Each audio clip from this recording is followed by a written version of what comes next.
Hi viewers, welcome to our channel. ప్రస్తుతం మనతో పాటు ఇమ్మంది రామారావు గారు సీనియర్ జర్నలిస్ట్ ఉన్నారు. వారితో ఒకసారి మాట్లాడదాం. సార్ నమస్కారం సార్. నమస్తే అండి. సార్, అమరావతికి అండ్ చంద్రబాబు నాయుడు గారికి గుడ్ న్యూస్ అని చెప్పేసి ఒక వార్త ప్రచారం జరుగుతుంది సార్. ఏకంగా 3,000 కంపెనీలు పెట్టుబడి పెట్టడానికి సిద్ధంగా ఉన్నాయి, పరుగులు తీస్తున్నాయి, క్యూలో నిల్చున్నాయని చెప్పేసి అంటున్నారు సార్. మరి ఈ వార్తలో నిజమెంతుంది? ఎందుకంటే మనం చూసాం బడ్జెట్లో 15,000 కోట్లు అమరావతికి కేటాయించడంతో ఇప్పుడు ఈ కంపెనీలన్నీ కూడా అమరావతి పైన ఫోకస్ పెట్టాయి అని చెప్పేసి అంటున్నారు.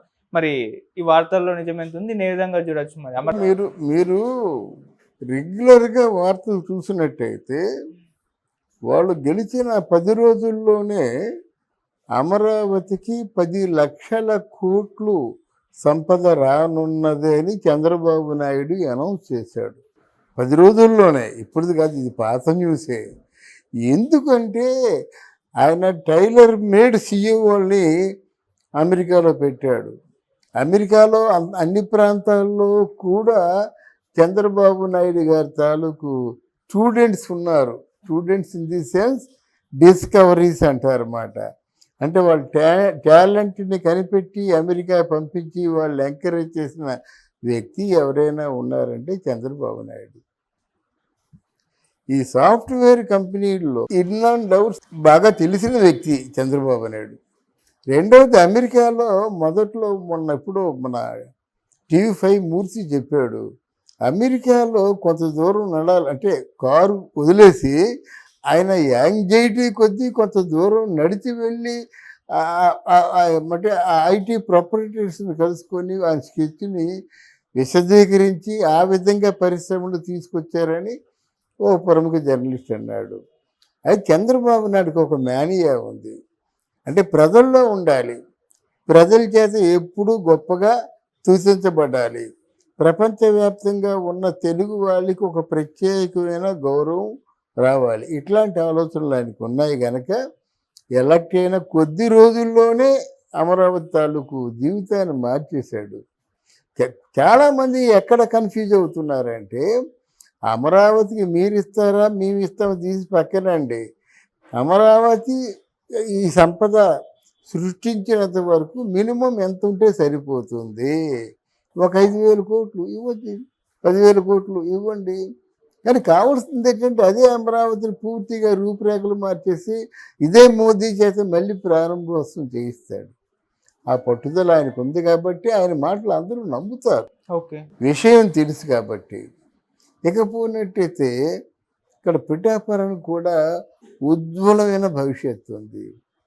పిఠాపురంలో ఏదో ఆధ్యాత్మిక యూనివర్సిటీ, మత్స్యకారులకి ఏదో ఇట్లాంటి డెబరేజీ, వాళ్ళకేమో స్టోర్స్ ఇవన్నీ కట్టడం కానీ, ఒక మెరీనా బీచ్లో తయారు చేయడం కానీ పెద్ద ఎవరు సెంట్రల్ గవర్నమెంట్ ఇవ్వాల్సిన అవసరం లేదు, స్టేట్ గవర్నమెంట్ ఇవ్వాల్సిన అవసరం లేదు. పవన్ కళ్యాణ్ 100 కోట్ల వరకు పెట్టుకోవాలన్నా సమర్థుడు. ఆయనకు కూడా ఆయన పేరు శాశ్వతంగా నిలబడిపోవాలి. What next? నన్ను ఎవరు తలుచుకుంటారు? నా తర్వాత ఉన్న జనరేషన్ నన్ను తలుచుకోవాలంటే శాశ్వతంగా వాళ్ళకి మేలు చేకూర్చే ప్రాజెక్టులకి నా కష్టార్జితం పెట్టాలనే ఉద్దేశంతో ఉన్నాడు.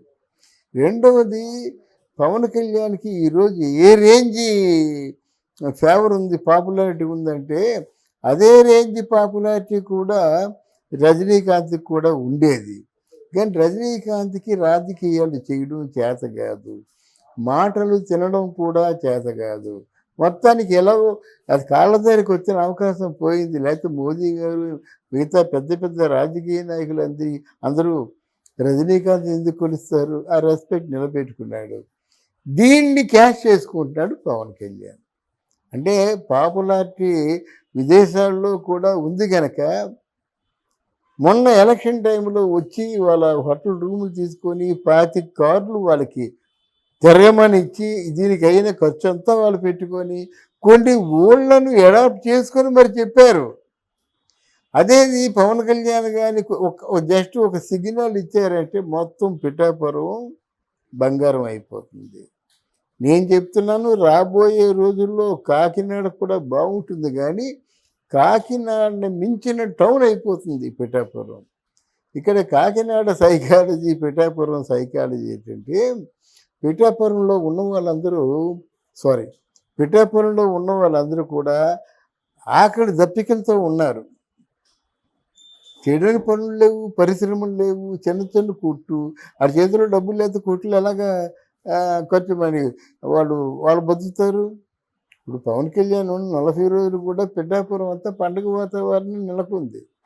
ఇక్కడ హోటళ్ళన్నీ బిజీ అయిపోయాయి, లాడ్జీలన్నీ బిజీ అయిపోయాయి, టీ కొట్లు ఇట్లాంటి కొట్లన్నీ బిజీ అయిపోయాయి. రోజుకో 10,000 అలా సంపాదించుకున్నటువంటి చిన్న బడ్డీ దుకాణాలు కూడా ఉన్నాయి. అంత బాగుంది. అలా కాకుండా మనుషుల తాలూకు వ్యక్తిగతమైన టాలెంట్ని బట్టి ఉద్యోగాలు ఇచ్చే ప్రక్రియ మొదలైందంటే చాలా హ్యాపీగా ఉంటారండి వీళ్ళు. అందుకే చంద్రబాబు నాయుడు తెలివితేటలుగా వాలంటీర్స్ని అందరినీ తీసుకుంటున్నాం. ఎలా తీసుకుంటున్నాము అంటే దిక్కు దివానా లేకుండా తీసుకోం. నీ క్వాలిఫికేషన్ ఏమిటి, నీకు దేంట్లో స్కిల్ ఉంది, నువ్వు దేంట్లో రాణించగలవు, నీ దేంట్లో ప్రొడక్టివిటీ సాధించగలవు, ఇవన్నీ ఆలోచించి తీసుకుంటారు. తీసుకున్నప్పుడు మామూలు అప్రెంటిస్ అంటే అప్రెంటిస్ జీతాలు, తర్వాత వాళ్ళు సస్టైన్ అయినట్లయితే మొత్తం జీతం ఇచ్చి తీసుకుంటారు. అప్పుడు నీ పేదరికం ఎలా ఉంటుందండి?